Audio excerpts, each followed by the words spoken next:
할렐루야. 반갑습니다. 우리 2022년 구역공과 18과 하나님만을 신뢰하는 삶, 우리 말씀 다니엘서의 말씀을 갖고 우리 함께 은혜를 나눠보도록 하겠습니다. 우리 지난 생활 가운데 받은 은혜와 감사를 나누어 보도록 할게요. 우리 일상 속에서 베풀어 주신 하나님의 은혜, 그리고 그에 대한 감사, 그리고 또 특별했던 사건이 있다면 함께 나눠보시고, 또 때로는 또 성경의 말씀을 통해서 주시는 그런 귀한 나눔들이 있으면 함께 나누시면 좋을 것 같습니다. 찬송가는 438장과 288장 찬송으로 영광 돌리시기를 바랍니다. 마음 열기입니다. 찰스 스펄전 목사는 인간이 하나님 앞에서 할 일은 계산적인 믿음을 갖는 것이 아니라 절대적인 믿음을 갖는 것이다 라고 했습니다. 하나님을 신뢰하는 믿음이 세상을 이깁니다. 총리들과 고관들의 음모로 사자굴에 던져진 다니엘은 하나님을 신뢰하며 이 모든 위기를 이겨냅니다. 네, 우리 찰스 스펄전 목사님의 이 말이 참 우리에게 와닿는 것 같습니다. 여러분, 계산적이다. 여러분, 하나님 앞에 또 우리 일상 가운데 계산적으로 사는 사람은 절대 하나님의 역사를 경험하기가 어려워요. 그러니까 자신의 계산 속에서 다 되어진 그 하나님은 사실 하나님이 아니죠. 내 계산으로 딱 떨어지는 그 하나님은 참된 하나님, 전능하신 하나님이 아니라 자신이 만들어낸 우상, 가짜 하나님이죠. 가짜 하나님. 짜가 하나님이죠. 여러분이 하나님을 향해서 계산적으로 하는 것이 아니라 하나님을 하나님됨으로, 전능하신 하나님됨으로 믿고 신뢰할 수 있기를 바랍니다. 자, 오늘의 말씀 다니엘 6장 6절부터 10절의 말씀을 저와 같이 하나님의 말씀을 찾아서 하나님의 말씀을 읽어보도록 하겠습니다. 함께 읽겠습니다. 이에 총리들과 고관들이 모여 왕에게 나아가서 그에게 말하되 다리오 왕이여 만수무강하옵소서. 나라의 모든 총리와 지사와 총독과 법관과 관원이 의논하고 왕에게 한 법률을 세우며 한 금령을 정하실 것을 구하나이다. 왕이여 그것은 곧 이제부터 30일 동안에 누구든지 왕 외에 어떤 신에게나 사람에게나 무엇을 구하면 사자굴에 던져넣기로 한 것이니이다. 그런즉 왕이여 원하건대 금령을 세우시고 그 조서에 왕의 도장을 찍어 메대와 바사에 고치지 아니하는 규례를 따라 그것을 다시 고치지 못하게 하옵소서 하매 이에 다리오 왕이 조서에 왕의 도장을 찍어 금령을 내니라. 다니엘이 이 조서에 왕의 도장이 찍힌 것을 알고도 자기 집에 돌아가서는 윗방에 올라가 예루살렘으로 향한 창문을 열고 전에 하던 대로 하루 3번씩 무릎을 꿇고 기도하며 그게 하나님께 감사하였더라. 아멘. 우리 지난주에도 우리 다니엘서, 지난주 구역공과도 다니엘서를 살펴봤는데요. 오늘도 계속해서 다니엘서의 말씀 살펴보는데, 특별히 오늘 본문은 우리가 다니엘을 하면 가장 먼저 떠오르는 사건이죠. 다니엘 하면 바로 이 사자굴에서 하나님의 은혜로 구원받는, 건짐받는 그런 사건을 우리가 기억하실 텐데, 오늘 내용은 바로 그 내용에 대해서 그 내용이 있기 바로 직전의 내용입니다.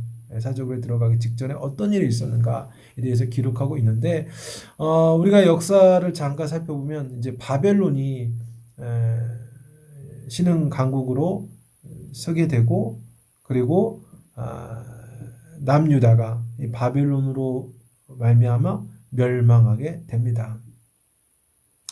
그리고 나서 이 바벨론이 그렇게 강국이었음에도 불구하고 얼마 되지 않아서 메데 바사, 우리 식으로 표현하자면 페르시아 제국으로 인해서 그 바벨론은 멸망하게 됩니다.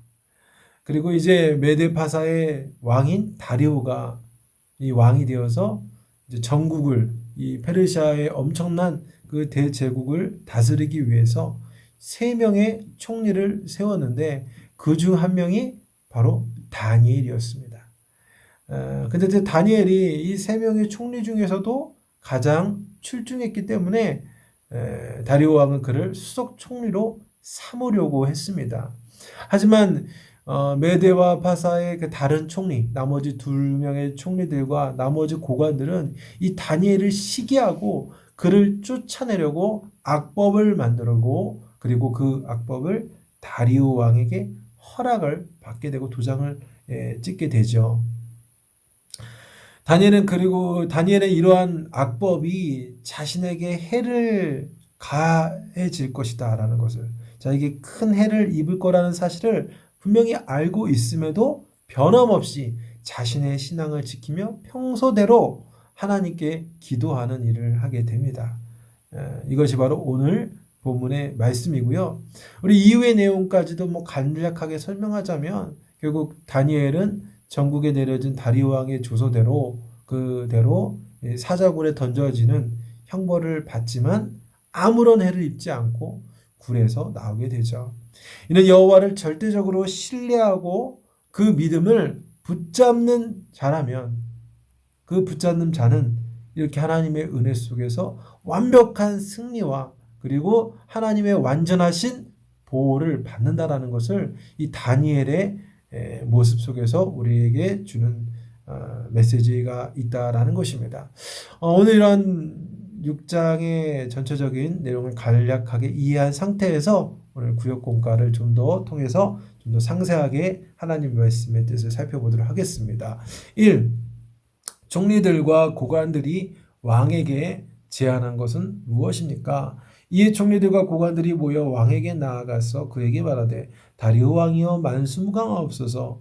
나라의 모든 총리와 지사와 총독과 법관과 관원이 의논하고 왕에게 한 법률을 세우며 한 금령을 정하실 것을 구하나이다.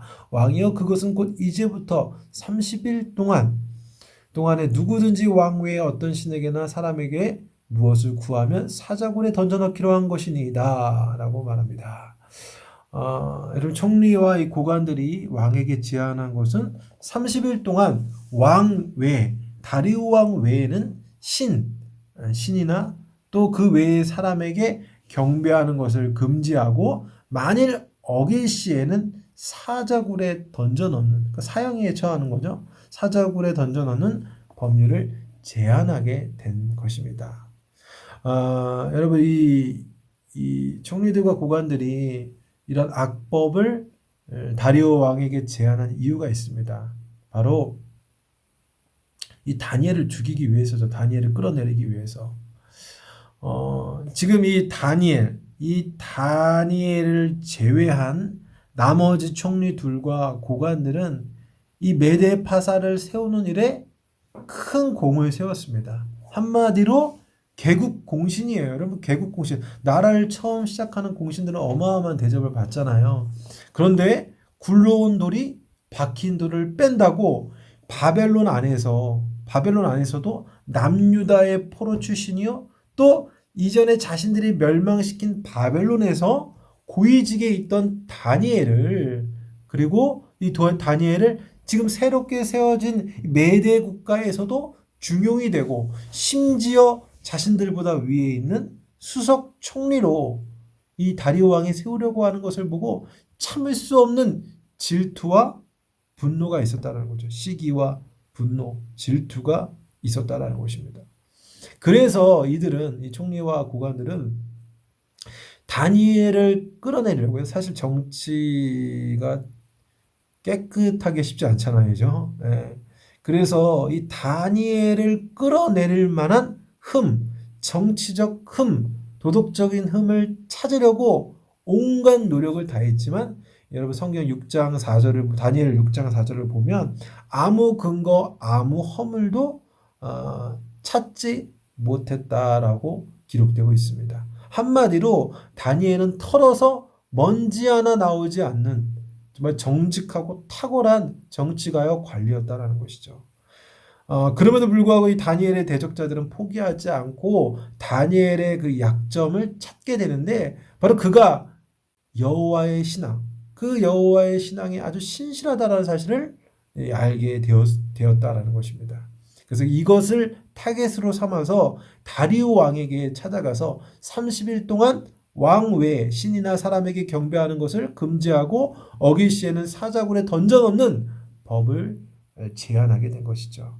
바로 다니엘 그 한 사람, 그 한 사람을 죽이기 위한 악법이었던 것입니다. 하지만 이 다리오 왕의 입장에서는 이러한 고관들, 총리들과 고관들의 이러한 제안에 대해서 다리오 입장에서는 자신의 왕권을 강화하고 또 자신을 경배한 일을 마다할 이유는 없잖아요. 그래서 죄인인 우리 인간은 사람에게 다른 누군가에게 칭찬받고 경배받는 것을 원하잖아요. 그죠? 그래서 결국 다리오 왕이 그러한 총리들과 고관들이 제안한 그 제안 조서에 도장을 찍게 됩니다. 이처럼 여러분 여기서 좀 잠깐 하나 살펴볼 것은 뭐냐면 이 다니엘의 대적자들이에요. 다니엘의 대적자들. 이들은 시기와 질투심으로 한 사람을 끌어내리고 죽이기 위한 악법을 만들어낸 자들이었습니다.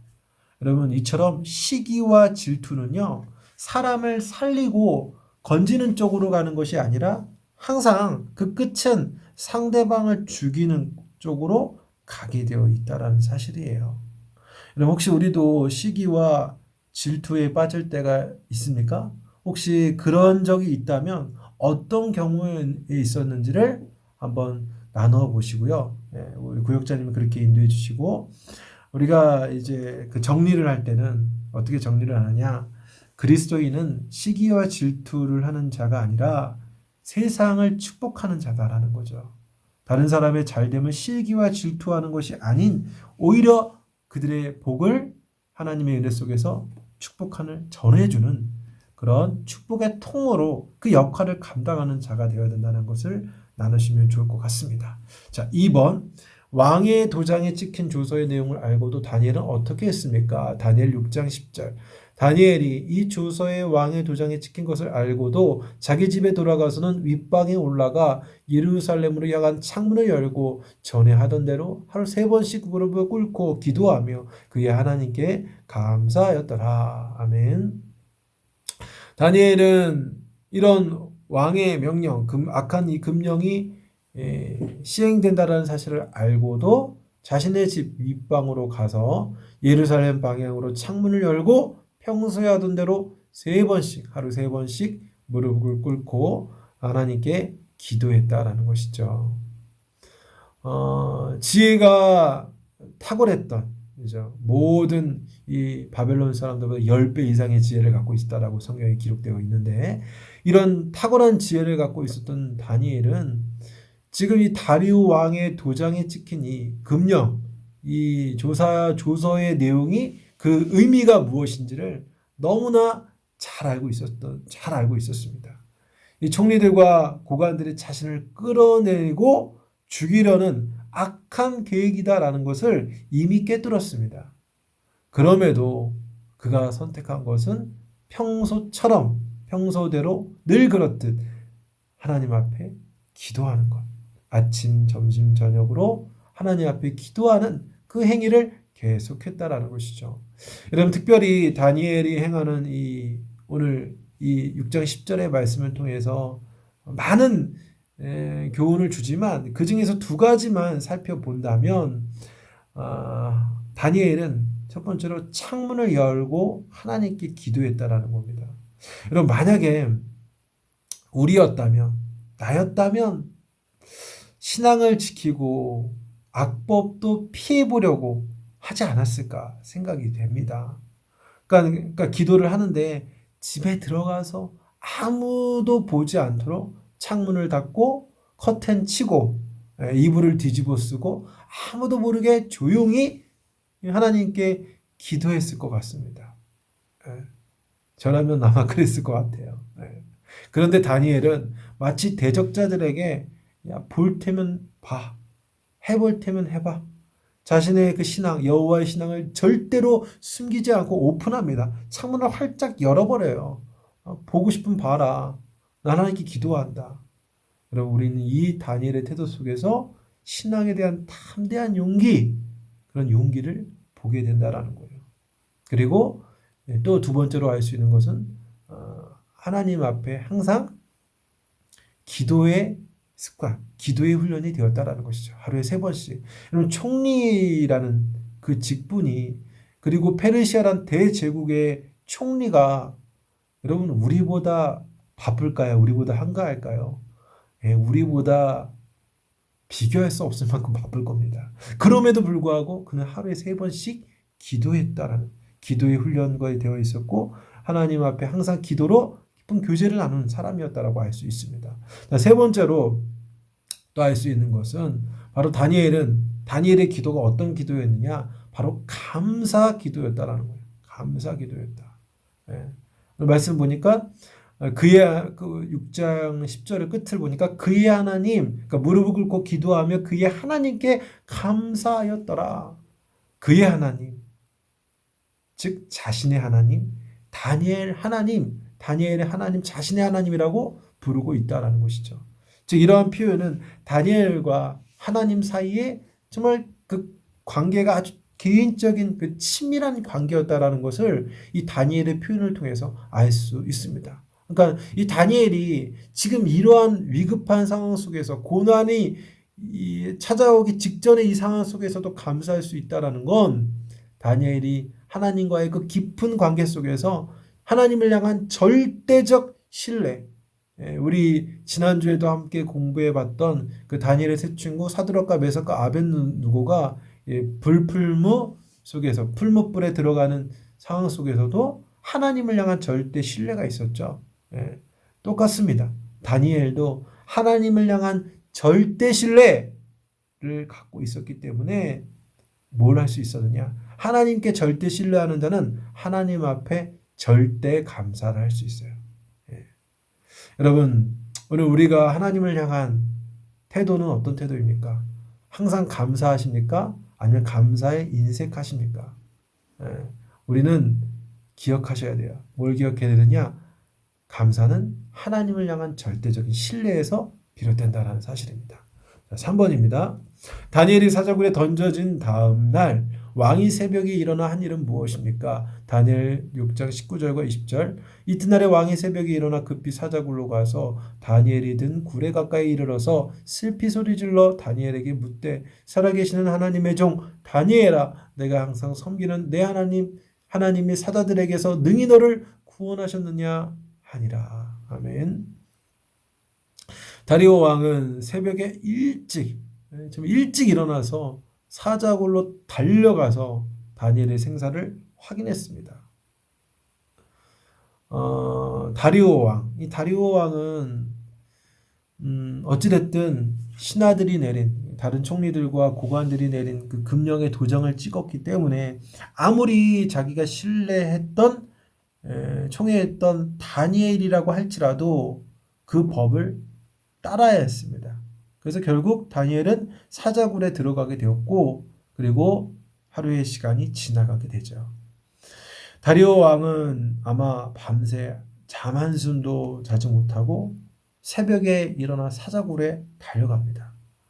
이렇게 달려간 이 새벽 일찍부터 다니엘 사자굴이 있는 다니엘에게 달려갔다라는 것은 그가 얼마나 이 다리오 왕이 얼마나 이 다니엘을 극진히 생각하고 있는지 알 수 있고 또 이 고고학자 라코크라는 고고학자가 있는데요.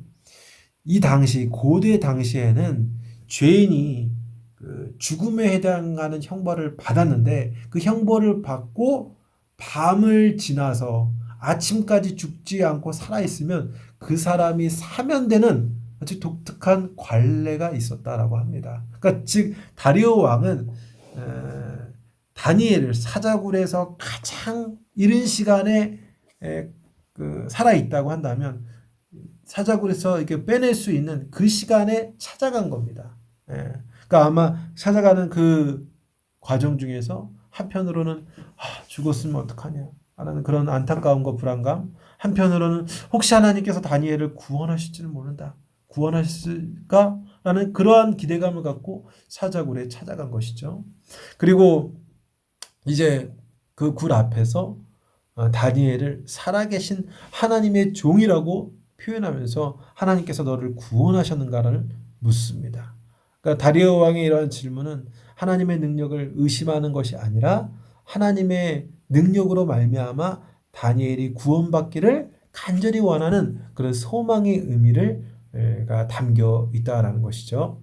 그럼 우리가 여기에서 적용해 봐야 될 것, 살펴봐야 될 것은 무엇이냐면 우리가 하나님을 알지 못하는 세상 사람, 이 세상 사람 앞에 우리가 어떻게 살아왔는가를 생각해 봐야 된다는 거예요. 그러니까 이 무슨 말이냐면 다리오 왕은 그 다니엘의 삶과 그의 신앙적인 모습을 통해서 살아계신 하나님이라는 존재를 알게 됐어요. 뭐 그가 다리오 왕이 뭐 하나님 살아계신 하나님을 믿지는 않았겠지만 알았다라는 거예요. 아, 다니엘의 모습과 삶 속에서 그래 정말 하나님은 존재하는구나라는 것을 알았다라는 거예요.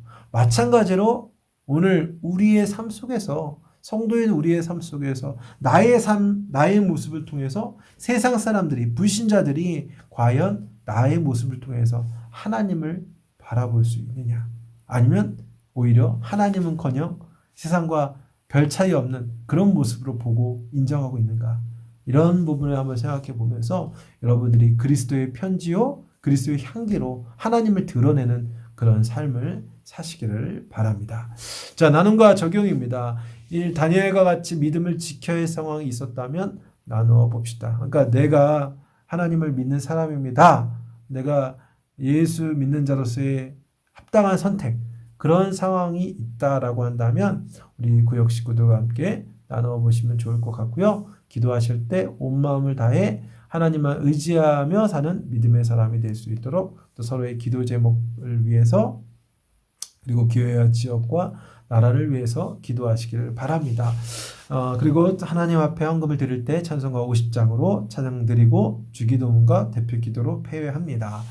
네, 이렇게 해서 구역국가를 맞추시면 될 것 같고요. 특별하게 이 공지사항이 있습니다. 우리 구역장님과 우리 구역원 모두에게 내린 그 공지가 있는데 하나는 우리 교회에서 가정의 달을 맞이해서 특별한 행사를 합니다. 첫 번째 행사는 그 올해 받은 하나님의 말씀을 암송을 하는 거예요. 암송을 하고 그리고 가정 안에서 한 찬양을 하나 선택해서 찬양과 율동을 하는 거예요. 그러니까 즉 어떻게 진행이 되면 저희 가정 안에서 말씀 암송을 하고 말씀 암송을 촬영하고 동시에 율동과 찬양 하나님 앞에 찬양과 율동을 영상으로 촬영해가지고 저에게 개인 카톡으로 영상을 보내주시면 제가 그 영상을 우리 교회 홈페이지에 게시해서 우리 함께 나눌 수 있도록 하는 것이 첫 번째 가정의 달 행사고요. 두 번째 가정의 달 행사는 구역원을 축복하는 겁니다. 구역원을 축복하는 거. 우리가 물론 매주마다 이렇게 영상으로 또 직접 만나서 교제를 나누고 있지만 서로를 향한 그런 축복의 메시지를 이렇게 때로는 이렇게 공개적인 자리에서 이렇게 하기가 쉽지 않은데 이번에 한번 먼저는 구역장님이 구역원들을 한 분 한 명, 그러니까 구역장님이 구역원 한 명을 축복하면 그 구역원은 그 받은 축복을 영상을 찍은 것을 받아서 또 본인도 그 축복의 영상을 하나 촬영을 해서 구역에 있는 또 다른 한 사람에게 보내는 거예요. 그럼 그 사람은 또 받은 사람은 또 다른 구역원에게 영상을 보내고 마지막 이제 구역원이 마지막이에요. 구역원 마지막 차례 축복을 받은 사람은 마지막으로 다시 구역장님을 축복하는 걸로 이렇게 마치시면 될 것 같습니다. 그래서 축복의 영상을 여러분들이 아마 교회에서도 예제로 몇 개 줄 건데 한번 잘 세워서 그 가정을 축복하는 영상을 각자 만들어서 내가 전달하고 싶은 그 가정을 향해서 카톡으로 영상 메시지를 보내는 것입니다. 릴레이 가정 축복, 릴레이 영상. 그래서 이 두 가지를 여러분들이 이번 한 달 동안 함께 나누어서 뜻깊은 가정의 달을 보냈으면 좋을 것 같습니다. 광고가 길었습니다. 자, 이번 한 주도 믿음 가운데 승리하시고 다음 주에 또 구역국가 영상으로 만나겠습니다. 샬롬으로 인사하겠습니다. 샬롬. 감사합니다.